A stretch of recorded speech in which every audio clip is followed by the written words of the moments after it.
अगर आपका मैदा बार बार खराब होता है और कैप्सूल और शरबत इस्तेमाल कर करके आप थक गए हैं, तो ये वीडियो आपके लिए है।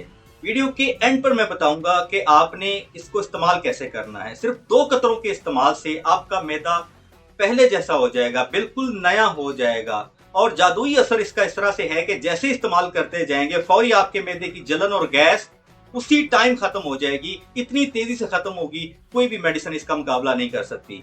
तो इसमें फायदा क्या है, आपने सिर्फ इतना देखना है कि आपके मैदे को ये ठीक करेगा, आपके निजाम को ठीक करेगा, आपकी जलन, गैस, भारीपन, उफारा इसको ठीक करेगा, आपके जिगर को ठीक करेगा। इससे पूरा निजाम आपका ठीक होगा। अगर पूरा निजाम ठीक होगा तो आपका जिस्म फ्रेश रहेगा। ये आपकी थकन को भी दूर करेगा, सुस्ती को भी दूर करेगा।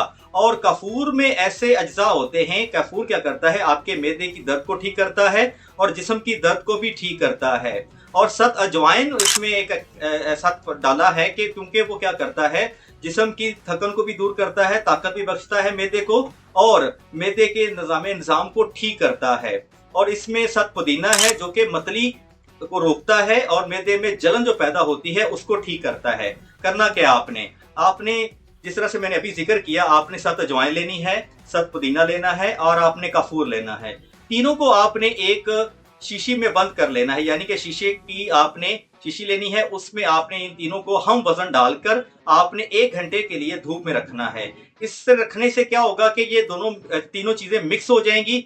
जब अच्छे से मिक्स हो जाएंगी तो आपने क्या करना है, सिर्फ 2 कतरे इस्तेमाल करने हैं। जब भी आपको मसला हो आपने सिर्फ 2 कतरे इस्तेमाल करने। इससे ज्यादा आप मिकदार अगर इस्तेमाल करेंगे तो आपका मैदा खराब हो सकता है, आपको दस्त लग सकते हैं। इसलिए सिर्फ 2 कतरे आपने इस्तेमाल करने हैं। इन 2 कतरों के इस्तेमाल से जादुई असर होगा कि आपके मैदे की जलन, गैस, उफारा, भारीपन और बदहजमी आपकी मिनटों में खत्म हो जाएगी। इस तरह की अच्छी वीडियो देखने के लिए हमारे साथ जुड़े रहें। हमारे चैनल को सब्सक्राइब करें, लाइक करें, शेयर करें। शुक्रिया।